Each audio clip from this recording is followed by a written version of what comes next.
നമസ്കാരം, ഏവർക്കും PSC ചലഞ്ചറിന്റെ ഒരു പുതിയ ക്ലാസ്സിലേക്ക് സ്വാഗതം. ഇൻഫർമേഷൻ ടെക്നോളജി എന്ന ഭാഗത്തെ വളരെ ഇമ്പോർട്ടന്റ് ആയിട്ടുള്ള സൈബർ ക്രൈംസ് എന്ന ഭാഗമാണ് ഇന്ന് നമ്മൾ ഡിസ്കസ് ചെയ്യുന്നത്. ഇത് 2 ക്ലാസ്സുകളായിട്ടായിരിക്കും പൂർത്തീകരിക്കുന്നത്. ഈ ക്ലാസ്സിൽ നമ്മൾ ഏറ്റവും ബേസ് ആയിട്ടുള്ള സൈബർ ക്രൈമുകൾ, പ്രത്യേകിച്ച് മുൻപ് പരീക്ഷകൾക്ക് ചോദിച്ച ചോദ്യങ്ങളാണ് ഉൾപ്പെടുത്തിയിരിക്കുന്നത്. അപ്പോൾ ശ്രദ്ധിക്കുക, സൈബർ ക്രൈംസിനെ സംബന്ധിച്ച് പലർക്കും ഒരുപാട് സംശയങ്ങളുണ്ട്. അത് കാണാതെ പഠിക്കാൻ ശ്രമിക്കുന്നുകൊണ്ടാണ് ഈ ക്ലാസ്സിൽ ഞാൻ ഇതിന്റെ ഏറ്റവും ബേസ് ആയിട്ടുള്ള ഐഡിയാസ് ആണ് പറഞ്ഞു തരുന്നത്. ഇത് മനസ്സിലാക്കി വെച്ചിട്ട് കഴിഞ്ഞാൽ പരീക്ഷയ്ക്ക് എങ്ങനെ ക്വസ്റ്റ്യൻ ചോദിച്ചാലും നിങ്ങൾക്ക് ആൻസർ ചെയ്യാൻ സാധിക്കും. ഇപ്പോൾ IT-യുടെ മുൻപുള്ള ക്ലാസ്സുകൾ മിസ്സായവരുണ്ടെങ്കിൽ പ്ലേലിസ്റ്റിൽ ആ ക്ലാസ്സുകൾ കൊടുത്തിട്ടുണ്ട്, അതുകൂടി കൃത്യമായി പഠിക്കുക. അതേപോലെ നമ്മുടെ Telegram channel, Facebook page, Facebook group, Unacademy പ്ലാറ്റ്ഫോമിൽ ഞാൻ ചെയ്യുന്ന ഫ്രീ ലൈവ് ക്ലാസ്സുകൾ എന്നിവയുടെ ലിങ്ക് വീഡിയോയുടെ ഡിസ്ക്രിപ്ഷൻ ബോക്സിൽ കൊടുത്തിട്ടുണ്ട്. എല്ലാവരും ജോയിൻ ചെയ്യുക. അൺഅക്കാഡമി പ്ലാറ്റ്ഫോമിൽ ഏറ്റവും ലേറ്റസ്റ്റ് ആയിട്ട് ആരംഭിക്കുന്ന ബാച്ച് കോഴ്സുകളെ കുറിച്ചുള്ള ഡീറ്റെയിൽസ് ഇവിടെ ഷെയർ ചെയ്യുകയാണ്. നമ്മൾ മിഷൻ LDC 2021 എന്ന പേരിൽ ഒരു 45 days batch course LDC mains എക്സാമിന് പ്രിപ്പയർ ചെയ്യുന്ന വിദ്യാർത്ഥികൾക്ക് വേണ്ടി ഒക്ടോബർ 6 മുതൽ ആരംഭിക്കുകയാണ്. അൺഅക്കാഡമിയിലെ ടോപ്പ് 12 എഡ്യൂക്കേറ്റേഴ്സ് സിലബസ് പൂർണ്ണമായും കവർ ചെയ്യുന്ന രീതിയിൽ സെറ്റ് ചെയ്തിരിക്കുന്ന ഒരു കോഴ്സാണ്. ഇപ്പോൾ LDC പരീക്ഷയുടെ അവസാനഘട്ട പ്രിപ്പറേഷൻ ഏറ്റവും നന്നായിട്ട് മുന്നോട്ട് കൊണ്ടുപോകാൻ ഈ ഒരു കോഴ്സ് ഹെൽപ്പ് ചെയ്യും. താല്പര്യമുള്ള എല്ലാ വിദ്യാർത്ഥികളും ചേർന്ന് പഠിക്കുക. അതേപോലെ ജേതാവ് എന്ന പേരിൽ ഒരു 50 days batch course LGS mains എക്സാമിന് പ്രിപ്പയർ ചെയ്യുന്ന വിദ്യാർത്ഥികൾക്ക് വേണ്ടി നമ്മൾ ഒക്ടോബർ 7 മുതൽ ലോഞ്ച് ചെയ്യുകയാണ്. അൺഅക്കാഡമിയിലെ ടോപ്പ് 6 എഡ്യൂക്കേറ്റേഴ്സ് ആണ് ഇവിടെയും ക്ലാസ്സുകൾ കൈകാര്യം ചെയ്യുന്നത്. ഇപ്പോൾ LGS മെയിൻസ് പരീക്ഷയ്ക്ക് തയ്യാറെടുക്കുന്ന വിദ്യാർത്ഥികൾ ലാസ്റ്റ് ഫേസിൽ എല്ലാ കാര്യങ്ങളും ഒന്ന് റിവൈസ് ചെയ്ത് പഠിക്കാൻ വളരെയധികം യൂസ്ഫുൾ ആകുന്ന ഒരു കോഴ്സായിരിക്കും. അപ്പോൾ ഈ 2 കോഴ്സുകളും ചേർന്ന് പഠിക്കാൻ ആഗ്രഹിക്കുന്ന വിദ്യാർത്ഥികൾ നമ്മുടെ റെഫറൽ കോഡായ PSC ചലഞ്ചർ യൂസ് ചെയ്ത് കഴിഞ്ഞാൽ ഫീസിൽ 10% ഓഫ് ലഭിക്കും. അപ്പോൾ അൺഅക്കാഡമി പ്ലസ് കോഴ്സുകളുടെ പ്രത്യേകത എല്ലാവർക്കും അറിയാം, ഫുൾ ടൈം ലൈവ് ക്ലാസ്സുകളാണ്. അപ്പോൾ ഈ മിസ്സാകുന്ന ലൈവ് ക്ലാസ്സുകൾ റെക്കോർഡറായിട്ട് പിന്നീട് നമുക്ക് എത്ര തവണ വേണമെങ്കിലും പ്ലേ ചെയ്ത് പഠിക്കാം. കംപ്ലീറ്റ് സിലബസ് കവർ ചെയ്യുന്ന രീതിയിലാണ് ക്ലാസ്സുകൾ സെറ്റ് ചെയ്തിരിക്കുന്നത്. അതുപോലെ പഠിക്കുന്ന പോർഷൻസിനെ ബേസ് ചെയ്ത് ഡൗട്ട് ക്ലിയറിംഗ് സെക്ഷൻസും അതേപോലെ റിവിഷൻസും ഉണ്ടാകും. അൺലിമിറ്റഡ് പ്രാക്ടീസ് ടെസ്റ്റുകളും മോഡൽ എക്സാമുകളും ഉണ്ടാകും. അതുപോലെ ചെയ്യുന്ന എല്ലാ ക്ലാസ്സുകളുടെയും PDF നോട്ട്സും അവൈലബിൾ ആണ്. ഇപ്പോൾ നമുക്ക് സ്റ്റാർട്ട് ചെയ്യാം. First, hacking. നമ്മൾ നേരത്തെ പഠിച്ചിരുന്നു IT ആക്ടിലെ സെക്ഷൻ 66നെ കുറിച്ചും 3 വർഷം വരെ തടവോ 5 ലക്ഷം രൂപ പിഴയോ അങ്ങനെ ഹാക്കിങ്ങിന്റെ സെക്ഷൻസിനെ കുറിച്ചൊക്കെ നമ്മൾ പഠിച്ചിരുന്നു. അപ്പോൾ സിമ്പിൾ ആയിട്ട് പറഞ്ഞാൽ എന്താണ് hacking? Unauthorized access to a computer system. ഒരു കമ്പ്യൂട്ടറിലേക്കോ നെറ്റ്വർക്കിലേക്കോ മറ്റേത് ഒരു കമ്പ്യൂട്ടറുമായിട്ട് റിലേറ്റ് ചെയ്ത ഏതെങ്കിലും ഒരു സിസ്റ്റത്തിലേക്ക് അനുവാദമില്ലാതെ അതിക്രമിച്ചു കയറുന്ന എന്തിനെ നമ്മൾ എന്ത് വിളിക്കും? ഹാക്കിംഗ് എന്ന് വിളിക്കും. ശ്രദ്ധിക്കുക, unauthorized access to a computer or network system. മനസ്സിലായ, ഒരു കമ്പ്യൂട്ടറിലേക്കോ നെറ്റ്വർക്കിലേക്കോ അനുവാദമില്ലാതെ അതിക്രമിച്ചു കയറുന്നതിനാണ് നമ്മൾ എന്ത് വിളിക്കുക? ഹാക്കിംഗ് എന്ന് വിളിക്കുക. ഇതാണ് ഹാക്കിങ്ങിന്റെ കോമൺ ഡെഫിനിഷൻ. എന്നാൽ ചില കേസിൽ ഹാക്കിംഗ് പോസിറ്റീവായിട്ടും ചിലപ്പോൾ നെഗറ്റീവായിട്ടും വരാറുണ്ട്. ഇങ്ങനെ ഹാക്കിംഗ് ചെയ്യുന്ന പ്രൊഫഷണൽസ് അല്ലെങ്കിൽ വ്യക്തികളെ 3 ആയിട്ട് ഡിവൈഡ് ചെയ്യുന്നു. വൈറ്റ് ഹാറ്റ് ഹാക്കേഴ്സ്, വെളുത്ത തൊപ്പിക്കാർ; ബ്ലാക്ക് ഹാറ്റ് ഹാക്കേഴ്സ്; അതേപോലെ ഗ്രേ ഹാറ്റ് ഹാക്കേഴ്സ്. അപ്പൊ first one, white hat hackers. ശ്രദ്ധിച്ചോണം, a hacker who hack the system with permission. അതായത് അനുവാദത്തോടു കൂടി സിസ്റ്റം ഹാക്ക് ചെയ്യുന്ന ഹാക്കർമാരെയാണ് വൈറ്റ് ഹാറ്റ് ഹാക്കേഴ്സ് എന്നറിയപ്പെടുന്നത്. ശ്രദ്ധിക്കുക, എത്തിക്കൽ അല്ലെങ്കിൽ ഓതറൈസ്ഡ് ഹാക്കേഴ്സ് എന്നറിയപ്പെടും. Ethical or authorised hackers. Ethical അല്ലെങ്കിൽ ഓതറൈസ്ഡ് ഹാക്കേഴ്സ് ആണ്. ഇപ്പോൾ ഗവൺമെന്റ് പുതിയതായിട്ട് എന്തെങ്കിലും ഒരു പദ്ധതിയുടെ ഭാഗമായിട്ട് ഒരു വെബ്സൈറ്റ് ലോഞ്ച് ചെയ്യാണ്. ഇത് ലോഞ്ച് ചെയ്യും മുമ്പ് ഇവര് പ്രൊഫഷണൽ ആയിട്ടുള്ള വൈറ്റ് ഹാറ്റ് ഹാക്കേഴ്സിനെ ഏൽപ്പിക്കും. ഇതിൽ എന്തെങ്കിലും ഒരു മിസ്റ്റേക്ക് ഉണ്ടെങ്കിൽ അത് കണ്ടെത്തി അകത്ത് കയറണമെന്ന് പറഞ്ഞു. അപ്പോൾ ഒരു പ്രൊഫഷണലി അതിലെ മിസ്റ്റേക്ക് ഒക്കെ കണ്ടെത്തി അകത്ത് കയറും. അപ്പൊ അത് ലോഞ്ച് ചെയ്യുന്ന മുമ്പ് ഗവൺമെന്റ് അല്ലെങ്കിൽ അത് ഡിസൈൻ ചെയ്ത സ്ഥാപനത്തിന് മനസ്സിലാവും ഇതിന് ഇങ്ങനെ കുറച്ച് പോരായ്മകളുണ്ട്, അത് ഭാവിയിൽ ആൾക്കാർ മിസ്യൂസ് ചെയ്യേക്കാം, അതുകൂടി റെക്ടിഫൈ ചെയ്തിട്ട് വേണം അത് ലോഞ്ച് ചെയ്യാൻ. അപ്പോൾ മനസ്സിലായല്ലോ, അവർ എത്തിക്കൽ അല്ലെങ്കിൽ ഓതറൈസ്ഡ് ഹാക്കേഴ്സ് ആണ്. അപ്പോൾ A hacker who hack the system for A good reason. ഒരു നല്ല കാര്യത്തിന് വേണ്ടി സിസ്റ്റം ഹാക്ക് ചെയ്യുന്ന ഹാക്കർമാരെ അല്ലെങ്കിൽ വിത്ത് പെർമിഷൻ, അനുവാദത്തോടു കൂടി സിസ്റ്റം ഹാക്ക് ചെയ്യുന്ന ഹാക്കർമാരെയാണ് എന്ത് വിളിക്കുക? വൈറ്റ് ഹാറ്റ് ഹാക്കേഴ്സ് എന്ന് വിളിക്കുക. പിടിയിട്ടല്ലോ, പ്രൊഫഷണൽസ്, ആ ജോലി ചെയ്യുന്ന ആളുകളെ അറിയപ്പെടുന്നതാണ്. രണ്ടാമത്തത് ബ്ലാക്ക്. അപ്പൊ പേര് തന്നെ ഉണ്ടല്ലോ, hack the system without permission. Hack the system without permission. അനുവാദമില്ലാതെ സിസ്റ്റം ഹാക്ക് ചെയ്യുന്ന ഹാക്കർമാരെയാണ് എന്ത് വിളിക്കുക? ബ്ലാക്ക് ഹാറ്റ് ഹാക്കേഴ്സ് എന്ന് വിളിക്കുക. That is unauthorised hackers. അനുവാദമില്ലാതെയാണ് അവര് ഹാക്ക് ചെയ്യുന്നത്. മനസ്സിലായല്ലോ? അതായത് ഞാൻ പറഞ്ഞിട്ടുണ്ട്, മുമ്പേ വെബ്സൈറ്റ് നമ്മൾ ലോഞ്ച് ചെയ്തു, അതിനുശേഷം ആ വെബ്സൈറ്റിൽ അതിക്രമിച്ച് കയറി അതിൽ കുറെ ഡേറ്റ ഒക്കെ നശിപ്പിക്കുന്നു, അല്ലെങ്കിൽ അതിലുള്ള കാര്യങ്ങളിലൊക്കെ മാറ്റം വരുത്തും. അങ്ങനെ അനുവാദമില്ലാതെ അതിക്രമിച്ച് കയറുന്നവരെയാണ് എന്ത് വിളിക്കുക? ബ്ലാക്ക് ഹാറ്റ് ഹാക്കേഴ്സ് എന്ന് വിളിക്കാം. ഇനി മൂന്നാമത്തെ ഗ്രേ ഹാറ്റ് ഹാക്കേഴ്സ്. ഇപ്പൊ ഇവരുടെ പ്രത്യേകത ചിലപ്പോൾ നല്ല കാര്യത്തിന് വേണ്ടിയായിരിക്കാം, ചിലപ്പോൾ മോശം കാര്യത്തിന് വേണ്ടിയായിരിക്കാം ഹാക്ക് ചെയ്യുന്നത്. ഹൈബ്രിഡ് ഹാക്കേഴ്സ് എന്നറിയപ്പെടും. അപ്പൊ ഈ ആർക്ക് വേണമെങ്കിലും ഒരു വൈറ്റ് ഹാറ്റ് ഹാക്കർ ആകാൻ സാധിക്കും. നമ്മൾ ഇടയ്ക്ക് പത്രത്തിലൊക്കെ വായിക്കത്തില്ലയോ, ഫേസ്ബുക്കിന്റെ എന്തെങ്കിലും ഒരു സെക്യൂരിറ്റി ഇഷ്യൂ കണ്ടെത്തി മലയാളിക്ക് ഫേസ്ബുക്ക് 10 ലക്ഷം രൂപ സമ്മാനമായി കൊടുത്തു, അല്ലെങ്കിൽ എഞ്ചിനീയർ വിദ്യാർത്ഥി ആപ്പിൾ ഐഫോണിന്റെ മിസ്റ്റേക്ക് കണ്ടെത്തി ആപ്പിൾ ഐഫോൺ അദ്ദേഹത്തിന് 5 ലക്ഷം രൂപ റിവാർഡായി കൊടുത്തു എന്നൊക്കെ പറഞ്ഞ് പത്രത്തിലൊക്കെ നമ്മൾ ന്യൂസ് കാണാറുണ്ട്. എന്ന് പറഞ്ഞാൽ എന്താണ്? പ്രൊഫഷണലി എന്തെങ്കിലുമൊക്കെ മിസ്റ്റേക്കുകൾ കണ്ടെത്തിയിട്ട് ഒഫീഷ്യലി ആ സ്ഥാപനത്തെ അറിയിക്കും, അങ്ങനെ ഫേമസ് ആകും, അല്ലെങ്കിൽ അവരിൽ നിന്ന് റിവാർഡ് കിട്ടും. ഇങ്ങനെ ചില നല്ല ഉദ്ദേശത്തോടുകൂടി ചെയ്യാറുണ്ട്. അത് വൈറ്റ് ഹാറ്റ് ഹാക്കേഴ്സ് ആണ്. ഇങ്ങനെ നല്ല ഉദ്ദേശത്തോടുകൂടി ഒക്കെ ചെയ്തിട്ട് ഈ മിസ്റ്റേക്ക് കണ്ടെത്തി കഴിഞ്ഞാൽ ചിലരുടെ സ്വഭാവം മാറും. അവര് ഒറിജിനൽ കമ്പനിക്കാരെ വിളിച്ചിട്ട് പറയും, ഞാൻ ഇങ്ങനെയുള്ള മിസ്റ്റേക്കുകൾ കണ്ടെത്തിയിട്ടുണ്ട്, എനിക്ക് ഇത്ര ലക്ഷം രൂപ തന്നില്ലേ, അത് ഞാൻ നശിപ്പിക്കുന്നതൊക്കെ പറഞ്ഞ് അവരെ ത്രെട്ടൻ ചെയ്യുക, അല്ലെങ്കിൽ അവരിൽ നിന്ന് പൈസ വാങ്ങുകയും ചെയ്യും. അത് അവരിൽ നിന്ന് ചോദിച്ചു വാങ്ങുന്നതാണ്. അങ്ങനെ ചിലപ്പോൾ നല്ല കാര്യത്തിന് വേണ്ടിയും ചിലപ്പോൾ മോശം കാര്യത്തിന് വേണ്ടി സിസ്റ്റം ഹാക്ക് ചെയ്യുന്ന ഹാക്കർമാരെയാണ് എന്ത് വിളിക്കുക? ഗ്രേ ഹാറ്റ് ഹാക്കേഴ്സ് അല്ലെങ്കിൽ ഹൈബ്രിഡ് ഹാക്കേഴ്സ് എന്ന് വിളിക്കുക. മനസ്സിലായല്ലോ? അപ്പോൾ പ്രൊഫഷണലി ഇവരിങ്ങനെ 3 രീതിയിൽ അറിയപ്പെടുന്നുണ്ട്. അത് ക്ലിയർ ആയല്ലോ? ഇനി അടുത്തത് ഫ്രീക്കർ. അപ്പൊ ശ്രദ്ധിച്ചോണം, ഇതൊക്കെ നിങ്ങൾ ടെക്സ്റ്റുകൾ വായിക്കുമ്പോൾ ഒരുപാട് സൈബർ ക്രൈം ആയിട്ടാണ്, പക്ഷെ ഞാൻ ഇതെല്ലാം ഹാക്കിങ്ങിന്റെ അണ്ടിൽ കൊണ്ടുവച്ചിരിക്കുകയാണ് പഠിക്കാനുള്ള എളുപ്പത്തിന് വേണ്ടി. അടുത്തത് ഫ്രീക്കർ. ഒരൊറ്റ വീട് കാണാ പഠിക്കുക വേണ്ട. കമ്പ്യൂട്ടറിന് പകരം ടെലഫോൺ സിസ്റ്റം ഹാക്ക് ചെയ്യുന്ന ഹാക്കർമാരെ വിളിക്കുന്ന പേരാണെന്ത്? ഫ്രീക്കർ. ശ്രദ്ധിച്ചോണം, ഒരൊറ്റ വേർഡേ ഉള്ളൂ. ക്വസ്റ്റ്യൻ ആദ്യം എങ്ങനെ ചോദിച്ചാലും ഇങ്ങനെ ഒരു വേർഡ് കാണും. കമ്പ്യൂട്ടറിന് പകരം ടെലഫോൺ സിസ്റ്റം ഹാക്ക് ചെയ്യുന്ന ഹാക്കർമാരെയാണ് എന്ത് വിളിക്കുക? ഫ്രീക്കർ. പഠിക്കുക, കമ്പ്യൂട്ടറിന് പകരം ടെലഫോൺ സിസ്റ്റം ഹാക്ക് ചെയ്യുന്ന ഹാക്കർമാരെ എന്ത് വിളിക്കുന്നു? ഫ്രീക്കർ എന്ന് വിളിക്കുന്നു. കമ്പ്യൂട്ടറിന് പകരം ടെലഫോൺ സിസ്റ്റം ഹാക്ക് ചെയ്യുന്ന ഹാക്കർമാരെയാണ് എന്ത് വിളിക്കുക? ഫ്രീക്കർ. ഇനി ശ്രദ്ധിച്ചോണം, ക്രാക്കർ. കൃത്യമായി പറഞ്ഞാൽ ബ്ലാക്ക് ഹാറ്റ് ഹാക്കേഴ്സ് ആണ്, പക്ഷെ ഇതൊരു വ്യക്തി, മറ്റേത് പ്രൊഫഷണലി അവർ അറിയപ്പെടുന്നതാണ്. ഒരു ക്രിമിനൽ നേട്ടത്തിന് വേണ്ടി സിസ്റ്റം ഹാക്ക് ചെയ്യുന്ന ഹാക്കറെ അറിയപ്പെടുന്നത്. ഇവിടെ പ്രൊഫഷണലി ആയിരുന്നു ഡെഫിനിഷൻ. അതായത് ഒരു ക്രിമിനൽ നേട്ടത്തിന് വേണ്ടി, ക്രിമിനൽ നേട്ടത്തിന് വേണ്ടി സിസ്റ്റം ഹാക്ക് ചെയ്യുന്ന ഹാക്കർമാരെ അറിയപ്പെടുന്ന പേരാണ് ക്രാക്കർ എന്നറിയപ്പെടുന്നത്. ക്രിമിനൽ നേട്ടം. ഇത് പ്രൊഫഷണലി ചെയ്യുന്ന ആരാണ്? ബ്ലാക്ക് ഹാറ്റ് ഹാക്കേഴ്സ് ആണ്.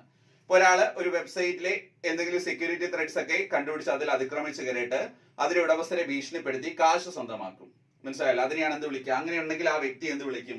ക്രാക്കർ എന്ന് വിളിക്കുക. അവർ പ്രൊഫഷണലി ബ്ലാക്ക് ഹാറ്റ് ഹാക്കേഴ്സ് ആണ്. അപ്പോൾ ശ്രദ്ധിച്ചോളുക, ഒരൊറ്റ വീടിനാണ് പ്രാധാന്യം.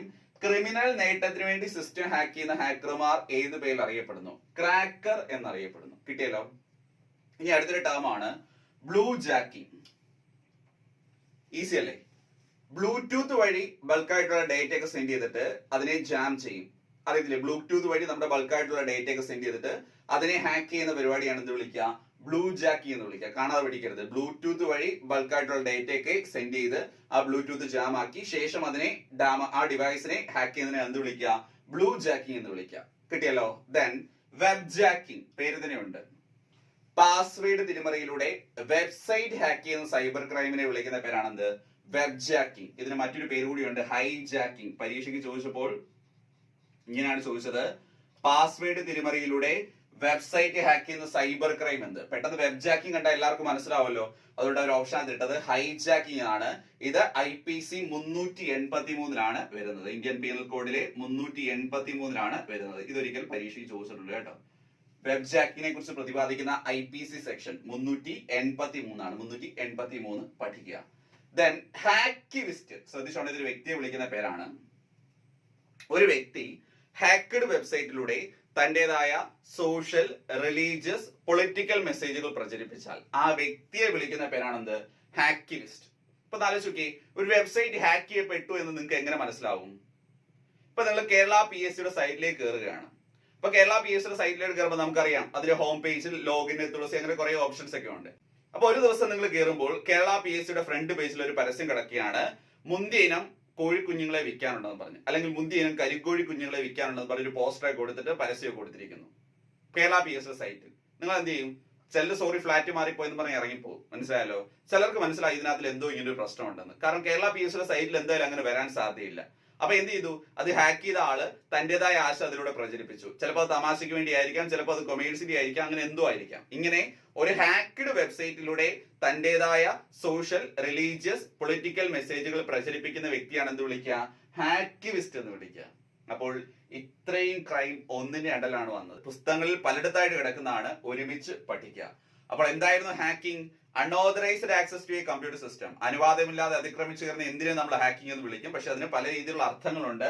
അത് പ്രൊഫഷണലി ചെയ്യുന്ന ആൾക്കാര് ഓതറൈസ്ഡ് അല്ലെങ്കിൽ എത്തിക്കൽ ഹാക്കേഴ്സ്. ഒരു നല്ല കാര്യത്തിന് വേണ്ടിയാണ് സിസ്റ്റം ഹാക്ക് ചെയ്യുന്നതെങ്കിൽ അത്ര ഹാക്കർമാരെ എന്ത് വിളിക്കുന്നു? വൈറ്റ് ഹാറ്റ് ഹാക്കേഴ്സ് എന്ന് വിളിക്കുന്നു. അതേപോലെ വിത്തൗട്ട് പെർമിഷൻ ആണ് ഹാക്ക് ചെയ്യുന്നതെങ്കിൽ അത്ര ഹാക്കർമാരെ എന്ത് വിളിക്കുന്നു? ബ്ലാക്ക് ഹാറ്റ് ഹാക്കേഴ്സ് എന്ന് വിളിക്കുന്നു. അതേപോലെ ചിലപ്പോൾ നല്ല കാര്യത്തിനും ചിലപ്പോൾ മോശം കാര്യത്തിനും വേണ്ടി ഹാക്ക് ചെയ്താൽ അത്ര ഹാക്കർമാർ എന്ത് വിളിക്കുന്നു? ഗ്രേ ഹാറ്റ് ഹാക്കേഴ്സ് എന്ന് വിളിക്കുന്നു. അത് ക്ലിയർ ആയല്ലോ? ദെൻ കമ്പ്യൂട്ടർ പകരം ടെലിഫോൺ സിസ്റ്റം ഹാക്ക് ചെയ്യുന്ന ഹാക്കർമാരെ എന്ത് വിളിക്കുന്നു? ഫ്രീക്കർ. ഒരു ക്രിമിനൽ നേട്ടത്തിന് വേണ്ടി സിസ്റ്റം ഹാക്ക് ചെയ്യുന്ന ഹാക്കർമാരെ എന്ത് വിളിക്കുന്നു? ക്രാക്കർ. അതേപോലെ ബ്ലൂടൂത്ത് വഴി ബൾക്കായിട്ടുള്ള ഡേറ്റ ഒക്കെ സെൻഡ് ചെയ്ത് അതിനെ ജാക്ക് ചെയ്യുന്നതിനെ എന്ത് വിളിക്കുന്നു? Bluejacking. പാസ്വേഡ് തിരിമറിയിലൂടെ വെബ്സൈറ്റ് ഹാക്ക് ചെയ്യുന്ന സൈബർ ക്രൈം ആണെന്ന് വെബ് ജാക്കിംഗ് അല്ലെങ്കിൽ ഹൈജാക്കിംഗ്. ഇത് IPC 383 ഡിഫൈൻ ചെയ്യുന്നത്. ഇതുപോലെ ഹാക്ക്ഡ് വെബ്സൈറ്റിലൂടെ തന്റേതായ സോഷ്യൽ, റിലീജിയസ്, പൊളിറ്റിക്കൽ മെസ്സേജുകൾ പ്രചരിപ്പിക്കുന്ന വ്യക്തി ഏത് പേരിൽ അറിയപ്പെടുന്നു? ഹാക്കിവിസ്റ്റ് എന്നറിയപ്പെടുന്നു. അപ്പൊ ഇത് ക്ലിയർ ആയിട്ട് മനസ്സിലായിട്ടുണ്ടല്ലോ. Next phishing. അടുത്ത ക്രൈമാണ് ഫിഷിംഗ്. ശ്രദ്ധിച്ചോണം. FISHING. ഫിഷിംഗ് എന്താണ്? FISHING. നമ്മള് മീൻ പിടിക്കാന്ന് വിളിക്കും. മനസ്സിലായല്ലോ? മീൻ പിടിക്കാന്ന് പറയും. അപ്പൊ പ്രധാനമായിട്ട് എങ്ങനെയാണ് മീൻ പിടിക്കുന്നത്? വലയെറിഞ്ഞാണ്. അതേ സംഭവം തന്നെയാണ് ഫിഷിംഗ്. അതായത് ഇത് മെയിൻ ആയിട്ട് എക്സിക്യൂട്ട് ചെയ്യുന്നത് ഫേക്ക് ഇമെയിലൂടെയാണ്. ഫേക്ക് ഇമെയിലൂടെ ഒരു വ്യക്തിയുടെ user name, password, credit card details ഇങ്ങനെയുള്ള സംഭവങ്ങൾ ചോർത്തുകയോ അത് റിവീൽ ചെയ്യാൻ അവരെ പ്രേരിപ്പിക്കുകയോ ചെയ്യുന്ന ക്രൈമിനെയാണ് എന്ത് വിളിക്കുക? ഫിഷിംഗ് എന്ന് വിളിക്കുക. ഫിഷിംഗ് അതായത് വലയിട്ട് നോക്കിയാണ്. നമുക്കറിയാം വലയിട്ട എല്ലാവരും കുടുങ്ങും ഇല്ല, ചില ആൾക്കാർ കുടുങ്ങും. ഇപ്പൊ നമ്മള് ഒരു ബാങ്കിൽ പോയിട്ട് ഒരു 10,000 രൂപ ഡെപ്പോസിറ്റ് ചെയ്തു ബാങ്കില്. ശേഷം നമ്മളിപ്പോ ഫെഡറൽ ബാങ്ക് വല്ലതും പോയിട്ട് 10,000 രൂപ ഡെപ്പോസിറ്റ് ചെയ്തു. എന്നിട്ട് നമ്മൾ വീട്ടിൽ പോയി. അപ്പൊ ഉടൻ തന്നെ ചിലർക്ക് ഒരു മെയിൽ വരും ടു നമ്മുടെ അഡ്രസ്സ്. കഴിഞ്ഞ ദിവസം നിങ്ങൾ ബാങ്ക് സന്ദർശനമല്ലോ. അപ്പൊ ഈ സൈബർ ക്രൈമിലുള്ള പ്രത്യേക അറിയാലോ, കൃത്യമായ വിവരങ്ങൾ ചോർത്തിയിട്ടാണ് ആൾക്കാരെ ടാർഗറ്റ് ചെയ്യുന്നത്. അപ്പോൾ ബാങ്കിലെ സൈറ്റിൽ നിന്ന് പോലെ വിവരം ചോർത്തിയിട്ടായിരിക്കും അവർ ചെയ്യുന്നത്. കഴിഞ്ഞ ദിവസം നിങ്ങൾ ബാങ്ക് സന്ദർശിച്ചല്ലോ. അപ്പൊ നിങ്ങൾ 10,000 രൂപ ഡെപ്പോസിറ്റ് ചെയ്തു. അപ്പോൾ നമ്മുടെ അക്കൗണ്ട് ഡീറ്റെയിൽസ് എല്ലാം ഉണ്ട്. 10,000 രൂപ ഡെപ്പോസിറ്റ് ചെയ്തു. പക്ഷെ ഞങ്ങളുടെ സോഫ്റ്റ്വെയറിലെ ടെക്നിക്കൽ ഇഷ്യൂസ് കാരണം അത് നിങ്ങളുടെ അക്കൗണ്ടിലേക്ക് ക്രെഡിറ്റ് ആയിട്ടില്ല. അത് വീണ്ടും ക്രെഡിറ്റ് ചെയ്യുന്നതിന് വേണ്ടി നിങ്ങൾ ബാങ്ക് സന്ദർശിക്കേണ്ടതായിട്ടില്ല. ഈ മെയിലിന് റിപ്ലൈ ആയിട്ട് നിങ്ങളുടെ user ID, password, credit card details ഇതൊക്കെ അയച്ചു തന്നാൽ മതി എന്ന് പറയും. എന്നിട്ട് താഴെ പ്രത്യേകം പറയും ഇതുപോലുള്ള ഫേക്ക് മെയിലുകളൊക്കെ വേറെ വരും, നിങ്ങൾ വിശ്വസിക്കരുത് കേട്ടോ എന്നൊക്കെ പറഞ്ഞ്. അപ്പൊ നമ്മുടെ ഫെഡറൽ ബാങ്കിന്റെ മെയിൽ ഐഡിയോട് സാമ്യമുള്ള ഒരു മെയിൽ ഐഡി നിന്നായിരിക്കും നമുക്ക് മെയിൽ വരുന്നത്. അങ്ങനെ ഐഡന്റിറ്റിക്കൽ മെയിൽ ID ക്രിയേറ്റ് ചെയ്യുന്ന വേറെ ക്രൈമാണ് നമുക്ക് പഠിക്കാനുണ്ട്. അപ്പൊ ഇങ്ങനെ ഒരു അന്ന് ബാങ്ക് സന്ദർശിച്ച ഫെഡറൽ ബാങ്കിന്റെ ഏതെങ്കിലും ഒരു ബ്രാഞ്ച് സന്ദർശിച്ച 100 പേർക്ക് മെയിൽ അയക്കും. നിങ്ങൾ അത് തിരിച്ച് റിപ്ലൈ കൊടുക്കൂ. ചെല്ലാന്ന് ഇതിനെല്ലാം റിപ്ലൈ കൊടുക്കും. ഈ പറഞ്ഞ കാര്യങ്ങളെല്ലാം തിരിച്ചയച്ചിട്ട് പിന്നെയും ചോദിക്കും റേഷൻ കാർഡ് വേണോ, കരടച്ച രസീത് വേണോ എന്നൊക്കെ അങ്ങോട്ട് ചോദിക്കും. കുറെ കഴിയുമ്പോൾ മെസ്സേജ് വരും അക്കൗണ്ടിൽ കിടക്കുന്ന എല്ലാം പോയെന്ന്. അപ്പൊ ഇങ്ങനെ ഒരു 100 പേർക്ക് മെസ്സേജ് അയച്ചു കഴിഞ്ഞാൽ ഇതിലൊരു 10 പേരോ അല്ലെങ്കിൽ 5 പേരോ ഒക്കെ ആയിരിക്കും ഇതിൽ കൊടുക്കുന്നത്. അതാണ് വല വീശുക എന്നുണ്ട് ഉദ്ദേശിക്കുന്നത്. അപ്പൊ മനസ്സിലായല്ലോ? അതായത് ഫേക്ക് ഇമെയിലിലൂടെ, മീഡിയം എടുത്തു പറഞ്ഞില്ലെന്ന് വെച്ചോ, ഇലക്ട്രോണിക്സ് മീഡിയയിലൂടെ ഒരു വ്യക്തിയുടെ sensitive information such as user name, password, credit card details, pan details, Aadhaar details ഇവയൊക്കെ ചോർത്തിനാണ് എന്ത് വിളിക്കുക? ഫിഷിംഗ് എന്ന് വിളിക്കുക. മനസ്സിലായല്ലോ? അത് മീഡിയ ഒന്നും എടുത്തു പറയുന്നില്ല. ഇനി സ്പെഷ്യലി ഫേക്ക് ഇമെയിൽ എന്ന് പറഞ്ഞാലും ഇത് തന്നെയാണ് ശരിയുത്തരം. കിട്ടിയല്ലോ? ഇനി ഇതേ പരിപാടി തന്നെ വോയിസിലൂടെ ചെയ്താൽ അതിനെയാണ് എന്ത് വിളിക്കുക? വിഷിംഗ്. വോയിസ് ഫിഷിംഗ് എന്നതിന്റെ ഷോർട്ട് ഫോം ആണ് വിഷിംഗ്. നമുക്കിടയ്ക്ക് വോയിസ് കോൾ വരാറില്ലയോ? ബാങ്കിൽ നിന്നാണ് അല്ലെങ്കിൽ മറ്റു സ്ഥാപനങ്ങളിൽ നിന്നാണെന്ന് പറഞ്ഞ് നമ്മളെ പറ്റിക്കുന്ന രീതിയിൽ അക്കൗണ്ടിൽ നിന്നൊക്കെ പൈസ ചോർത്തുക, അല്ലെങ്കിൽ നമ്മുടെ user name, password, credit card ഡീറ്റെയിൽസോ അല്ലെങ്കിൽ ATM കാർഡിന്റെ ഇതൊക്കെ ചോദിക്കാറില്ലയോ? അങ്ങനെ ഫേക്ക് വോയിസ് കോൾസിലൂടെ ഒരു വ്യക്തിയുടെ സെൻസിറ്റീവ് ഇൻഫർമേഷൻ ചോർത്തുകയോ അത് റിവീൽ ചെയ്യാൻ ആ വ്യക്തിയെ പ്രേരിപ്പിക്കുകയോ ചെയ്യുന്നതിനാണ് എന്ത് വിളിക്കുക? വിഷിംഗ് എന്ന് വിളിക്കുക.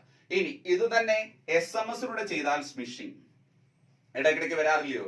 നിങ്ങൾക്ക് ഏതെങ്കിലും ഒരു സമ്മാന പദ്ധതിയിൽ ഇത്ര രൂപ സമ്മാനമായിട്ട് കിട്ടിയിരിക്കുന്നു, അല്ലെങ്കിൽ LED TV സമ്മാനമായി കിട്ടിയിരിക്കുന്നു, അത് നിങ്ങൾക്ക് കിട്ടാൻ വേണ്ടി കൊറിയർ ചാർജ് 1,500 താഴെ കാണുന്ന അക്കൗണ്ടിലേക്ക് അയക്കൂ, അല്ലെങ്കിൽ നിങ്ങളുടെ അക്കൗണ്ട് ഡീറ്റെയിൽസ് തരൂ എന്നൊക്കെ പറഞ്ഞ് നിങ്ങൾക്ക് ഏതെങ്കിലും സമ്മാന പദ്ധതി 30,000 രൂപ സമ്മാനമായിട്ട് കിട്ടിയിരിക്കുന്നു, അത് നിങ്ങളുടെ അക്കൗണ്ടിലേക്ക് നിക്ഷേപിക്കാൻ വേണ്ടി നിങ്ങളുടെ അക്കൗണ്ട് ഡീറ്റെയിൽസ് തരൂ എന്നൊക്കെ പറഞ്ഞ് മെസ്സേജ് വരാറുണ്ട്. ഇതിനെയാണ് എന്ത് വിളിക്കുക? സ്മിഷിംഗ് എന്ന് വിളിക്കുക. ഇനി വെയിലിംഗ്. വെയിൽ എന്ന് പറഞ്ഞാൽ ആരാണ്? തിമിംഗലമാണ്. അപ്പോൾ ഒരു ഹൈ പ്രൊഫൈൽ എൻഡ് യൂസറെ ലക്ഷ്യമിട്ടുകൊണ്ടുള്ള, ഹൈ പ്രൊഫൈൽ എൻഡ് യൂസർ എന്താണ്? ഫേമസ് വ്യക്തിയാണ്. നമ്മൾ അതിനെ സൈബർ ലോകത്ത് ഹൈ പ്രൊഫൈൽ എന്ന് വിളിക്കും. ഒരു ഹൈ പ്രൊഫൈൽ എൻഡ് യൂസറെ ലക്ഷ്യമിട്ടുകൊണ്ടുള്ള ഫിഷിംഗിനെയാണ് എന്ത് വിളിക്കുക? വെയിലിംഗ് എന്ന് വിളിക്കുക. ഇപ്പൊ ഹൈ പ്രൊഫൈൽ, ഇപ്പൊ മാർക്ക് സക്കർബർഗ്, അദ്ദേഹത്തിന്റെ സെൻസിറ്റീവ് ഇൻഫർമേഷൻ ആണ് ചോർത്താൻ ശ്രമിക്കുന്നെങ്കിൽ അതിനെ എന്ത് വിളിക്കത്തുള്ളൂ? വെയിലിംഗ് എന്നേ വിളിക്കത്തുള്ളൂ. പിഴയല്ലോ? ഇനി ഇതിനെ മറ്റൊരെണ്ണമാണ് ഫാമിംഗ്. ഇതിനെ ഫിഷിംഗ് വിത്തൗട്ട് ല്യൂവർ എന്ന് പറയും. ഈ ല്യൂവറിംഗ് എന്ന് പറഞ്ഞാൽ വല വീശുക എന്നുള്ളതാണ്. അപ്പോ ഫിഷിംഗ് വിത്തൗട്ട് ല്യൂവർ, വല വീശാതെയുള്ള ഫിഷിംഗ്. ഫിഷിംഗ് വിത്തൗട്ട് ല്യൂവർ, വല വീശാതെയുള്ള ഫിഷിംഗ്. ഫാമിംഗ് കൃത്യമായി പറഞ്ഞാൽ മിസ്ലീഡിംഗ് വെബ്സൈറ്റിലൂടെ നമ്മുടെ സെൻസിറ്റീവ് ഇൻഫർമേഷൻ ചോർത്തിനെയാണ് എന്ത് വിളിക്കുക? ഫാമിംഗ് എന്ന് വിളിക്കുക. Misleading website. അപ്പോൾ ശ്രദ്ധിച്ചോണം, ഫിഷിംഗ് ഫേക്ക് ഇമെയിൽ കുറെ പേർക്ക് അയച്ചു നോക്കുന്നു, കുറച്ച് പേർ കുടുങ്ങുന്നു. വിഷിംഗ് ഫേക്ക് വോയിസ് കോൾസ് കുറെ പേർക്ക് അയക്കുന്നു, കുറച്ച് പേര് മാത്രം കുടുങ്ങുന്നു. ഫേക്ക് SMS കുറെ പേർക്ക് അയക്കുന്നു, കുറച്ച് പേര് മാത്രം കൊടുക്കുന്നു. പക്ഷേ ഫാമിങ്ങിന്റെ വിശേഷണം എന്താണ്? ഫിഷിംഗ് വിത്തൗട്ട് ല്യൂവർ, വല വീശാതെയുള്ള ഫിഷിംഗ്. നമ്മൾ അങ്ങോട്ട് ചെയ്ത് കയറുകയാണ്. ഇപ്പൊ നമ്മള് ഏതെങ്കിലും ഒരു വെബ്സൈറ്റിൽ കയറുകയാണ്, RRBയുടെ സൈറ്റിൽ കയറുകയാണ് എന്തെങ്കിലും ഒരു ആപ്ലിക്കേഷൻ ഫിൽ ചെയ്യാൻ വേണ്ടി. പക്ഷേ RRBയുടെ സൈറ്റ് ഹാക്ക് ചെയ്യപ്പെട്ടിരിക്കുകയാണ്, അല്ലെങ്കിൽ അതിൽ എന്തെങ്കിലും ഒരു മലീഷ്യസ് കോഡ് എൻ്റർ ചെയ്തിരിക്കുകയാണ്. അപ്പൊ എന്താ വെച്ച് കഴിഞ്ഞാൽ നമ്മൾ അവിടെ കയറി ആപ്ലിക്കേഷൻ ഫിൽ ചെയ്യുന്നു. നമ്മുടെ അഡ്രസ്സ്, നമ്മുടെ ഡീറ്റെയിൽസ്, എഡ്യൂക്കേഷൻ ക്വാളിഫിക്കേഷൻ, നമ്മുടെ ഹോബീസ്, നമ്മുടെ മെയിൽ ID, നമ്മുടെ ഫോൺ നമ്പർ, ഇതെല്ലാം കൊടുക്കുകയാണ്.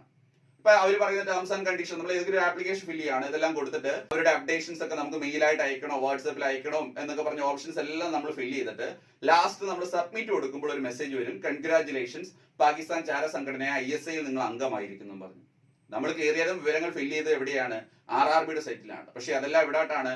ഫേക്ക് ആയിട്ടുള്ള ഒരു സൈറ്റിലേക്ക് കോപ്പി ചെയ്യപ്പെട്ടു. അതൊരു കോഡ്, അതായത് മാൽവെയറിനെ എൻട്രി ചെയ്ത് അവർ ചെയ്യുന്നതാണ്. അപ്പൊ നമ്മൾ അറിഞ്ഞു ഇത് ഇല്ല. അപ്പൊ വല വീശാതെ നമ്മൾ അങ്ങോട്ട് ചെന്ന് കയറിയതാണ്. അതുകൊണ്ടാണ് എന്ത് വിളിക്കുക? Phishing without lure. അപ്പൊ ഈ വേർഡ് ഓർത്താൽ മതി. മിസ്ലീഡിംഗ് വെബ്സൈറ്റിലൂടെ സെൻസിറ്റീവ് ഇൻഫർമേഷൻ ചോർത്തിനാണ് എന്ത് വിളിക്കുക? ഫാമിംഗ്. അപ്പൊ ഈ ക്രൈമുകൾ ഒരുമിച്ച് പഠിക്കാമല്ലോ, ഒരേ സംഭവത്തിന് രണ്ടൽ വരുന്നതാണ്. ക്ലിയർ ആയല്ലോ? ഇനി സ്നൂപ്പിംഗ് വളരെ സിമ്പിൾ ആയിട്ടുള്ള ഒരു സംഭവമാണ്. The process of reading a person's data without permission. അനുവാദമില്ലാതെ ഒരു വ്യക്തിയുടെ ഡേറ്റ വായിക്കുന്നു, അല്ലെങ്കിൽ അയാൾ എന്താണ് ടൈപ്പ് ചെയ്യുന്നതെന്ന് ഒബ്സർവ് ചെയ്യുന്നു. ഏറ്റവും സിമ്പിൾ ആയിട്ട് പറഞ്ഞാൽ, നമ്മൾ നമ്മുടെ ഫ്രണ്ടോട് ഇരിക്കുമ്പോൾ അയാൾക്ക് വാട്സാപ്പിൽ ഒരു മെസ്സേജ് വരികയാണ്, അയാൾ അതിന് റിപ്ലൈ ടൈപ്പ് ചെയ്യുന്നു. നമ്മൾ നൈസായിട്ട് എയർ കണ്ടിട്ട് നോക്കാൻ എന്താണ് ടൈപ്പ് ചെയ്യുന്നത്. ഇമാതിരി വൃത്തിയായിട്ട് പരിപാടിക്കൊക്കെ പറയുന്ന പേരാണെന്ത്? സ്നൂപ്പിംഗ്. അല്ലെങ്കിൽ ഒരാൾ ടൈപ്പ് ചെയ്തുകൊണ്ടിരിക്കുമ്പോൾ അയാൾ എന്താണ് ടൈപ്പ് ചെയ്യുന്നത് ഒബ്സർവ് ചെയ്യുന്നു. ഇപ്പൊ സിമ്പിൾ ആയിട്ട് പറഞ്ഞാൽ ഇത്രയേ ഉള്ളൂ. അനുവാദമില്ലാതെ ഒരു വ്യക്തിയുടെ ഡേറ്റ വായിക്കുന്നു, അല്ലെങ്കിൽ അയാൾ എന്താണ് ടൈപ്പ് ചെയ്യുന്നു ഒബ്സർവ് ചെയ്യുന്നു. അതിനെയാണ് എന്ത് വിളിക്കുക? സ്നൂപ്പിംഗ്. അടിച്ചു മാറ്റുന്നൊന്നുമില്ല. പരീക്ഷയ്ക്ക് ഒരിക്കൽ ചോദിച്ചിട്ടുണ്ട്, the casual observance on another person's computer screen is known as. മനസ്സിലായത്? the casual observance on another person's computer screen, അതിനെയാണ് എന്ത് വിളിക്കുക? സ്നൂപ്പിംഗ് എന്ന് വിളിക്കുക. ഇനി അടുത്തത് ഡേറ്റ ഡീഡലിംഗ്. അപ്പൊ ഇതൊക്കെ ഡേറ്റയുമായിട്ട് ബന്ധപ്പെട്ട ക്രൈമുകളാണ്. ഡേറ്റ ഡീഡലിംഗ് ഇത്രയുള്ള സംഭവം. നമ്മള് കമ്പ്യൂട്ടറിലേക്ക് ഒരു ഡേറ്റ എൻ്റർ ചെയ്യുന്ന സമയത്തോ എൻ്റർ ചെയ്യുന്നതിന് തൊട്ടു മുമ്പോ അതിലൊരു തിരിമറി നടത്തിയാൽ അതിനെ പറയുന്ന പേരാണെന്ത്? ഡേറ്റ ഡീഡലിംഗ്. കമ്പ്യൂട്ടറിലേക്ക് ഡേറ്റ എൻ്റർ ചെയ്യുന്ന സമയത്തോ എൻ്റർ ചെയ്യുന്നതിന് തൊട്ടു മുമ്പോ ആ എൻ്റർ ചെയ്യുന്ന ഡേറ്റയിൽ നമ്മൾ എന്തെങ്കിലും തിരിമറി നടത്തുകയാണെന്ന് വെച്ചോ, അതായത് അതിലുള്ള ഡേറ്റ കുറച്ച് നമ്മൾ കളയുന്നു, അല്ലെങ്കിൽ അതിന് പകരം വേറെ കുറച്ച് ഡേറ്റ ആഡ് ചെയ്യുന്നു, അതിനെയാണ് എന്ത് വിളിക്കുക? ഡേറ്റ ഡീഡലിംഗ് എന്ന് വിളിക്കുക. ഇനി ഡേറ്റ തെഫ്റ്റ്. ഏതെങ്കിലും സെൻസിറ്റീവ് ആയിട്ടുള്ള ഡേറ്റ എവിടെയെങ്കിലും സൈറ്റ് ചെയ്യുന്നോ അല്ലെങ്കിൽ മറ്റൊരാളുടെ സിസ്റ്റത്തിൽ നിന്നൊക്കെ കോപ്പി ചെയ്താൽ അതിനെ എന്ത് വിളിക്കും? Data theft. ഇതിന് വലിയ മീനിങ് ഒക്കെ ഉണ്ട് കേട്ടോ. ജസ്റ്റ് ഡേറ്റ തെഫ്റ്റ് എന്താണെന്ന് മനസ്സിലാക്കുക. നെക്സ്റ്റ് ക്ലാസ്സിൽ നമുക്ക് കുറച്ച് വലുതായിട്ടുള്ള മീനിങ് ഒക്കെ പഠിക്കാനുണ്ട്. അപ്പൊ ഈ മൂന്നെണ്ണം കിട്ടിയല്ലോ. അനുവാദമില്ലാതെ ഒരു വ്യക്തിയുടെ ഡേറ്റ വായിക്കുന്നു, അല്ലെങ്കിൽ അയാൾ എന്താണ് ടൈപ്പ് ചെയ്യുന്നു ഒബ്സർവ് ചെയ്യുന്നു, അതിനെ എന്ത് വിളിക്കുന്നു? സ്നൂപ്പിംഗ് എന്നും. ദെൻ ഒരു കമ്പ്യൂട്ടർ സിസ്റ്റത്തിലേക്ക് ഡേറ്റ എൻ്റർ ചെയ്യുന്ന സമയത്തോ അതിന് തൊട്ടു മുമ്പോ ഡേറ്റയിൽ ഒരു തിരിമറി നടത്തിയാൽ അതിനെ ഡേറ്റ ഡീഡലിംഗ് എന്ന് വിളിക്കുന്നു. ദെൻ അനുവാദമില്ലാതെ ഡേറ്റ കോപ്പി ചെയ്താൽ ഡേറ്റ തെഫ്റ്റ്. അതിന്റെ മീനിങ് ഒക്കെ നമുക്ക് നെക്സ്റ്റ് ക്ലാസ്സിൽ പഠിക്കാനുണ്ട്. Then denial of service. Denial എന്ന വാക്കിന്റെ മീനിങ് എന്താണ്? താൽക്കാലികമായി വിച്ഛേദിക്കുക. മനസ്സിലായല്ലോ? ഡിനയൽ ഓഫ് സർവീസ് DOS എന്ന് വിളിക്കും. ശ്രദ്ധിച്ചോണം, ഇത് സ്മോൾ OS ആണ്. കാരണം ക്യാപിറ്റൽ DOS ഉണ്ട്, അറിയാലോ, ഡിസ്ക് ഓപ്പറേറ്റിംഗ് സിസ്റ്റം. ഇത് സ്മോൾ O ആണ്. Denial of service. ഒരു കമ്പ്യൂട്ടർ സിസ്റ്റം അല്ലെങ്കിൽ ഒരു നെറ്റ്വർക്ക് സിസ്റ്റം അതിന്റെ ഒറിജിനൽ യൂസറിന് യൂസ് ചെയ്യാൻ പറ്റാത്ത രീതിയിൽ താൽക്കാലികമായി വിച്ഛേദിക്കുന്നതിനാണ് എന്ത് വിളിക്കുക? Denial of service. ഇപ്പൊ നമ്മുടെ വീട്ടിൽ വൈഫൈ കണക്ഷൻ ഉണ്ട്, പക്ഷെ നമ്മുടെ വീടിന്റെ തൊട്ടപ്പുറത്ത് ഒരു ബിരുദനുണ്ട്, അവൻ ഇതൊക്കെ ഹാക്ക് ചെയ്യാൻ അറിയാം. അപ്പൊ നമ്മൾ എപ്പോൾ നെറ്റ് ഓൺ ആക്കിയാലും അയാൾ അത് ഹാക്ക് ചെയ്ത് അത് യൂസ് ചെയ്യും. അപ്പൊ നമുക്ക് അതിലൂടെ നമുക്ക് അത്യാവശ്യം സർവീസ് കിട്ടുകയും ചെയ്യും, പക്ഷെ നമ്മുടെ സ്പീഡ് കുറയും, നമ്മുടെ ഡേറ്റ ഒക്കെ പോവുകയും ചെയ്യും. മനസ്സിലായല്ലോ? ഇതാണ് സംഭവം. അതായത് ഒരു ഒറിജിനൽ യൂസറിന് യൂസ് ചെയ്യാൻ പറ്റാത്ത രീതിയിൽ അത് ഒരു കമ്പ്യൂട്ടർ സിസ്റ്റത്തെയോ നെറ്റ്വർക്കിനെയോ താൽക്കാലികമായി സ്റ്റോപ്പ് ചെയ്യുന്നതിനാണ് എന്ത് വിളിക്കുക? Denial of service. അതേസമയം ഒരു വലിയ സ്ഥാപനത്തെ സംബന്ധിച്ച്, ഒരു വലിയ സ്ഥാപനത്തിലുള്ള 10-200 കമ്പ്യൂട്ടറിൽ എന്തെങ്കിലും ഇതുപോലുള്ള സർവീസ് സ്റ്റോപ്പ് ചെയ്യാൻ ഒരു വ്യക്തിക്ക് പറ്റത്തില്ല. അത് മൾട്ടി സിസ്റ്റങ്ങളിൽ നിന്ന് ആക്രമണം നടത്തും, അതായത് പല സിസ്റ്റങ്ങളിൽ നിന്നായിരിക്കും അത് ഹാക്ക് ചെയ്യുക. അങ്ങനെ ചെയ്യുന്നതിനാണ് DDoS എന്ന് വിളിക്കുക. Same attack from multiple systems. Distributed denial of service. മനസ്സിലായല്ലോ? അതായത് ഒരു വ്യക്തിയുടെ കമ്പ്യൂട്ടറോ ഇന്റർനെറ്റോ മറ്റു ഫെസിലിറ്റികളോ അയാൾക്ക് യൂസ് ചെയ്യാൻ പറ്റാത്ത രീതിയിൽ താൽക്കാലികമായി വിച്ഛേദിക്കുന്ന നമ്മൾ ഡിനയൽ ഓഫ് സർവീസ് എന്ന് വിളിക്കും. അപ്പൊ ഒരു സ്ഥാപനത്തിലെ കുറെ സിസ്റ്റങ്ങൾ ഹാക്ക് ചെയ്യാൻ അങ്ങനെ ഒരു വ്യക്തിക്ക് പറ്റത്തില്ല. അത് മൾട്ടിപ്പിൾ സിസ്റ്റത്തിൽ നിന്നായിരിക്കും ആക്രമണം നടത്തുക. അതിനെയാണ് എന്ത് വിളിക്കുക? DDoS, distributed denial of service. Clear ആയല്ലോ? നെക്സ്റ്റ്, ഇമെയിലുമായി ബന്ധപ്പെട്ട 3-4 ക്രൈമുകളാണ്. പ്രത്യേകിച്ച് ഒന്നും കാണാൻ പഠിക്കേണ്ട, ആ വേർഡുകളുടെ ഒക്കെ മീനിങ് അറിഞ്ഞാൽ മതി. Email spamming. നമ്മൾ എപ്പോഴും മൊബൈലിലൊക്കെ മെസ്സേജ് വരുമല്ലോ, ഒരു മെസ്സേജ് ഒക്കെ വന്നു കഴിഞ്ഞാൽ ഇട്ട് കണ്ടെയ്ൻ സ്പാം എന്ന് പറയും. അപ്പൊ എന്താണ് സ്പാം? സ്പാമും ഉണ്ട്, സ്പൈമും ഉണ്ട്. കേട്ടിട്ടുണ്ടല്ലോ? സ്പാം ഉണ്ട്, സ്പൈമും ഉണ്ട്. അൺസോളിസിറ്റഡ് ഓർ കൊമേഴ്സ്യൽ മെസ്സേജുകൾ, ആവശ്യമില്ലാത്ത പരസ്യങ്ങൾ അടങ്ങിയ മെസ്സേജുകളെയാണ് എന്ത് വിളിക്കുക? സ്പാം. യഥാർത്ഥത്തിൽ മെയിലിലൂടെയൊക്കെ അങ്ങനെ ചെയ്യരുത് എന്ന് റൂൾ ഉണ്ട്, പക്ഷെ ആരും പാലിക്കാറില്ല. അപ്പോൾ അൺസോളിസിറ്റഡ് ഓർ കൊമേഴ്സ്യൽ മെസ്സേജുകളെയാണ് സ്പാം എന്ന് വിളിക്കുക. അതുപോലെ അൺവാണ്ടഡ് ഇൻസ്റ്റന്റ് മെസ്സേജുകളെയാണ് സ്പൈം എന്ന് വിളിക്കുക. ഇത് 2 പരീക്ഷ ചോദിച്ചിട്ടുണ്ട് കേട്ടോ. അൺസോളിസിറ്റഡ് ഓർ കൊമേഴ്സ്യൽ മെസ്സേജുകൾ, ആവശ്യമില്ലാത്ത പരസ്യങ്ങൾ അടങ്ങിയ മെസ്സേജുകൾ. അതേപോലെ അൺവാണ്ടഡ് ഇൻസ്റ്റന്റ് മെസ്സേജുകളെയാണ് സ്പൈം എന്ന് വിളിക്കുക. സ്പൈം. അപ്പോൾ ഇമെയിൽ സ്പാമിംഗ് എന്താണ്? ഇമെയിലിലൂടെ അൺസോളിസിറ്റഡ് ഓർ കൊമേഴ്സ്യൽ മെസ്സേജുകൾ. നമ്മുടെ മെയിൽ തുറന്നു നോക്കിക്കഴിഞ്ഞാൽ നമുക്ക് ആരും മെയിൽ അയക്കാനില്ലെങ്കിലും ഇന്ന് നിങ്ങൾ തുറന്നു നോക്കിയാൽ അതിനകത്ത് ഒരു 50 പരസ്യം കാണും. നൗക്കരി, കുന്തം, കുടച്ചക്രം എന്നൊക്കെ പറഞ്ഞ്. മനസ്സിലായല്ലോ? ഇത് ആരാണ് അയക്കുന്നത് പോലും നമുക്ക് അറിയത്തില്ല. അങ്ങനെ അൺസോളിസിറ്റഡ് ഓർ കൊമേഴ്സ്യൽ മെസ്സേജുകൾ ഇമെയിലൂടെ പ്രചരിപ്പിക്കുന്നതിനാണ് എന്ത് വിളിക്കുക? Email spamming. Next, email spoofing. Spoof നമ്മൾ പറയാറില്ലയോ? കോമഡി സ്കിറ്റ് ഒക്കെ ചെയ്യുമ്പോൾ സ്പൂഫ് ചെയ്യാന്ന് പറയും. ഒരു സിനിമയുടെ കഥ എടുത്തിട്ട് അതുപോലെ കോമഡി ആക്കും. അപ്പോൾ സ്പൂഫ് എന്ന് പറഞ്ഞാൽ എന്താണ്? ഒറിജിനലോട് സാമ്യമുള്ളത് എന്നൊരർത്ഥത്തിലാണ്. ഞാൻ മുമ്പേ പറഞ്ഞല്ലോ, ഫെഡറൽ ബാങ്കിൽ നിന്നാന്ന് പറഞ്ഞ് മെയിൽ വരും, പക്ഷെ ഫെഡറൽ ബാങ്കിന്റെ മെയിൽ ഐഡിയോട് സാമ്യമുള്ള ഒരു മെയിൽ ഐഡി ആയിരിക്കും. ഇങ്ങനെ ഐഡന്റിറ്റിക്കൽ മെയിൽ ഐഡി ക്രിയേറ്റ് ചെയ്യുന്നു, അല്ലെങ്കിൽ ഒറിജിനൽ ഐഡി ഒളിപ്പിച്ചു വെക്കുന്നു. അതിനെയാണ് എന്ത് വിളിക്കുക? ഇമെയിൽ സ്പൂഫിംഗ് എന്ന് വിളിക്കുക. മനസ്സിലായല്ലോ? അപ്പോൾ ആൾക്കാരെ കബളിപ്പിക്കുന്നു. എങ്ങനെയാണ്? ഐഡന്റിറ്റിക്കൽ മെയിൽ ഐ ഡി, അതായത് ഏതെങ്കിലും സ്ഥാപനത്തിന്റെ മെയിൽ ഐ ഡിയോട് സാമ്യമുള്ള മെയിൽ ഐ ഡികൾ ക്രിയേറ്റ് ചെയ്തുകൊണ്ട് തന്റെ ഒറിജിനൽ ഐ ഡി ഒളിപ്പിച്ചു വെക്കുന്നു. ആ പ്രോസസ്സിനെയാണ് എന്ത് വിളിക്കുക? Email spoofing. കാണാതെ പഠിക്കരുത്. Identical mail I D create ചെയ്ത ആൾക്കാരെ പറ്റിക്കുന്നു, അല്ലെങ്കിൽ ഒറിജിനൽ ഐ ഡി ഒളിപ്പിച്ചു വെക്കുന്നു. അതിനെയാണ് എന്ത് വിളിക്കുക?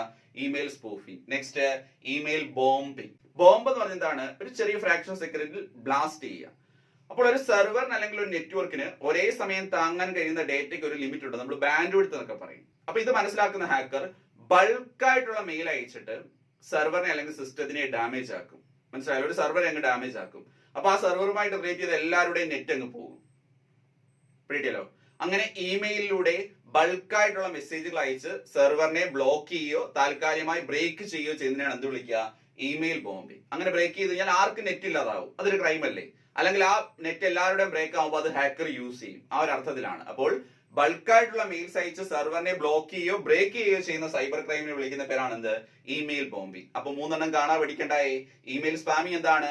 ഇമെയിലൂടെ കൊമേഴ്സ്യൽ അല്ലെങ്കിൽ അൺവാണ്ടഡ് മെസ്സേജുകൾ പ്രചരിപ്പിക്കുന്നു. ഇമെയിൽ സ്പൂഫിംഗ് എന്താണ്? ഒറിജിനൽ ഐ ഡി ഒളിപ്പിച്ചു വെക്കുന്നു, അല്ലെങ്കിൽ ഫേക്ക് ആയിട്ടുള്ള മെയിൽ ഐ ഡികൾ ക്രിയേറ്റ് ചെയ്ത ആൾക്കാരെ പറ്റിക്കുന്നു. അതേപോലെ ഇമെയിൽ ബോംബിംഗ് എന്താണ്? ബൾക്ക് മെയിൽസിലൂടെ സെർവറിനെ ബ്രേക്ക് ചെയ്യുന്നു അല്ലെങ്കിൽ ബ്ലോക്ക് ചെയ്യുന്നു. Then password sniffer. പേര് തന്നെ ഉണ്ടല്ലോ. ലോഗിൻ ടൈമിൽ യൂസർ നെയിമും പാസ്വേഡും ചോർത്തുന്ന ചെറിയ പ്രോഗ്രാമുകളെ വിളിക്കുന്ന പേരാണ് എന്ത്? Password sniffer. നമ്മുടെ കമ്പ്യൂട്ടറിലേക്ക് വന്നു കഴിഞ്ഞാൽ ഇതെല്ലാം സൈബർ ക്രൈം ആണ്. കഴിഞ്ഞ ക്ലാസ്സിൽ തന്നെ നമ്മൾ പഠിച്ചിരുന്നു. സൈബർ ക്രൈമുകളാണ് ഇതെല്ലാം. അപ്പൊ നമ്മുടെ കമ്പ്യൂട്ടറിലേക്ക് ഈ പ്രോഗ്രാം വന്നു കഴിഞ്ഞാൽ നമ്മൾ ഏത് സൈറ്റിൽ ലോഗിൻ ചെയ്താലും നമ്മുടെ യൂസർ നെയിം പാസ്വേഡ് എല്ലാം അത് കോപ്പി ചെയ്ത് അത് ക്രിയേറ്റ് ചെയ്ത് ആൾക്ക് ഫോർവേഡ് ചെയ്യും. അപ്പോൾ ലോഗിൻ ടൈമിൽ പാസ്വേഡ് യൂസർ നെയിം ചോർത്തുന്ന പ്രോഗ്രാമുകളെ വിളിക്കുന്ന പേരാണ് എന്ത്? Password sniffer. കിട്ടിയല്ലോ? Then logic bomb. ഇപ്പൊ നമ്മൾ യൂസ് ചെയ്യുന്ന എല്ലാ സോഫ്റ്റ്വെയറും പ്രോഗ്രാം എഴുതി ക്രിയേറ്റ് ചെയ്യുന്ന അറിയാലോ. ഇങ്ങനെ പ്രോഗ്രാം എഴുതുന്ന ആള് ഒരു ക്രിമിനൽ മൈൻഡ് ഉള്ള ആളാണെങ്കിൽ അയാൾ ആ പ്രോഗ്രാമിൽ ഒരു അഡീഷണൽ കോഡ് എൻ്റർ ചെയ്തിട്ടേക്കും. ആ സോഫ്റ്റ്വെയർ അത് പിന്നീട് സോഫ്റ്റ്വെയർ ആയി ഡെവലപ്പ് ചെയ്ത് ആ സോഫ്റ്റ്വെയർ യൂസ് ചെയ്യുന്ന ആള് അയാൾ കൊടുത്ത അഡീഷണൽ കോഡിന്റെ കണ്ടീഷൻ എപ്പോഴെങ്കിലും സാറ്റിസ്ഫൈ ചെയ്താൽ നമ്മുടെ ഡേറ്റ ചോർത്തപ്പെടും. ഇപ്പൊ സിമ്പിൾ ആയിട്ട് പറഞ്ഞാൽ ഒരു ഇമേജ് എഡിറ്റിംഗ് ആപ്പ് ആണ്. അപ്പൊ അതിൽ പ്രോഗ്രാം എഴുതും. പ്രോഗ്രാം റൂൾസ് ഒക്കെ അനുസരിച്ച് എഴുതും. അത് ഇൻസ്റ്റാൾ ചെയ്യുന്ന ആളോട് യൂസർ നെയിം പാസ്വേഡ് ചോദിക്കാം, അല്ലെങ്കിൽ അയാളുടെ പ്രൊഫൈൽ സെറ്റ് ചെയ്യാനുള്ള ഓപ്ഷൻസ് ഉണ്ട്. ശേഷം അയാളോട് ചോദിക്കണം നിങ്ങളുടെ ഗാലറിയിലുള്ള ഫോട്ടോ ഒക്കെ ആക്സസ് ചെയ്തോട്ടെ എന്ന്. 2 ഓപ്ഷൻസ്, അലോ അല്ലെങ്കിൽ ഡെനി. അപ്പൊ അലോ കൊടുത്തു കഴിഞ്ഞാൽ ആ ഗാലറിയിലുള്ള ഫോട്ടോ ഒക്കെ ആക്സസ് ചെയ്യാൻ ഈ ആപ്പിന് കഴിയണം. ഇങ്ങനെ നോർമലി പ്രോഗ്രാം എഴുതി പോകും. ഇനി പ്രോഗ്രാം എഴുതുന്ന ആള് കുറച്ചുകൂടെ ക്രിമിനൽ മൈൻഡ് ഉള്ള ആളാണെങ്കിൽ ആ പ്രോഗ്രാം എഴുതുന്ന സമയത്ത് അതിൽ അഡീഷണൽ ആയിട്ട് ഒരു കോഡ് എൻ്റർ ചെയ്യും. അതായത് ഈ ആപ്പ് ഇൻസ്റ്റാൾ ചെയ്തിട്ട്, ഒരു ഫോട്ടോ എഡിറ്റിംഗ് ആപ്പാണ്, ഈ ആപ്പ് ഇൻസ്റ്റാൾ ചെയ്തിട്ട് ആ ഗാലറിയിലുള്ള, അയാളുടെ മൊബൈലിലെ ഗാലറിയിലുള്ള ഫോട്ടോ ആക്സസ് ചെയ്തോട്ടെ എന്ന് ചോദിക്കുമ്പോൾ അയാൾ അലോ കൊടുത്തു കഴിഞ്ഞാൽ ആ ആപ്പിന് ആ ഫോട്ടോ എല്ലാം ആക്സസ് ചെയ്യാൻ സാധിക്കണം.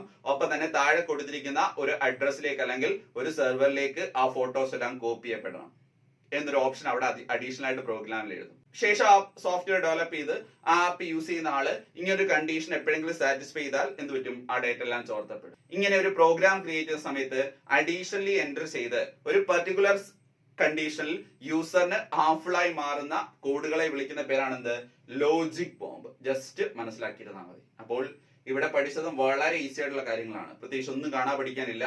സ്നൂപ്പിംഗ് എന്താണെന്ന് മനസ്സിലായല്ലോ. അനുവാദമില്ലാതെ ഒരാൾ ഡേറ്റ വായിക്കുന്നു, അല്ലെങ്കിൽ അയാൾ എന്താണ് ടൈപ്പ് ചെയ്യുന്നത് ഒബ്സർവ് ചെയ്യുന്നു. ഡേറ്റ ഡിഡ്ലിംഗ് കിട്ടിയല്ലോ, ഡേറ്റ എൻ്റർ ചെയ്യുന്ന സമയത്ത് അതിന് തൊട്ടുമുമ്പ് ഒരു തിരിമറി നടത്തുന്നു. ഡേറ്റ തെഫ്റ്റ് മനസ്സിലായല്ലോ, ജസ്റ്റ് അടിച്ചു മാറ്റുന്നു. അതിനെയും വേറെ മീനിങ്ങൾ പഠിക്കാനുണ്ട്. ഡിനയൽ ഓഫ് സർവീസ് മനസ്സിലായല്ലോ, ഒരു ഒറിജിനൽ യൂസറിന് യൂസ് ചെയ്യാൻ പറ്റാത്ത രീതിയിൽ അയാളുടെ കമ്പ്യൂട്ടറോ നെറ്റ്വർക്കോ ഒക്കെ മാറ്റുന്നതിനാണ് എന്ത് വിളിക്കുക, denial of service. Email spamming മനസ്സിലായല്ലോ, ഇമെയിലൂടെ കൊമേഴ്സ്യൽ അല്ലെങ്കിൽ അൺസോളിസിറ്റഡ് മെസ്സേജുകൾ പ്രചരിപ്പിക്കുന്നു.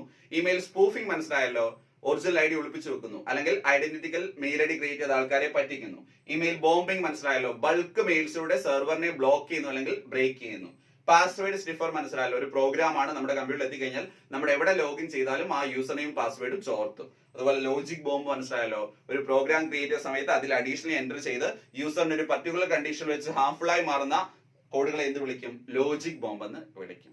അപ്പോൾ സൈബർ ക്രൈമുമായിട്ട് ബന്ധപ്പെട്ട ബേസിക് ആയിട്ടുള്ള ക്വസ്റ്റ്യൻസ് ആണ് ഈ ക്ലാസ്സിൽ നമ്മൾ പഠിച്ചത്. കൃത്യമായി മനസ്സിലാക്കി പഠിക്കുക. പരീക്ഷയ്ക്ക് ചോദിച്ചാൽ നിങ്ങൾക്ക് ഈ ഭാഗത്ത് നിന്ന് സിമ്പിൾ ആയിട്ട് മാർക്ക് സ്കോർ ചെയ്യാൻ പറ്റും. ഇതുമായിട്ട് ബന്ധപ്പെട്ട് എന്തെങ്കിലും സംശയങ്ങളുണ്ടെങ്കിൽ കമന്റ് ബോക്സിൽ രേഖപ്പെടുത്തുക. ക്ലാസ്സിനെ കുറിച്ചുള്ള നിങ്ങളുടെ അഭിപ്രായങ്ങളും നിർദ്ദേശങ്ങളൊക്കെ അറിയിക്കുക. ഈ ഒരു ക്ലാസ് ഇവിടെ അവസാനിക്കുന്നു. താങ്ക്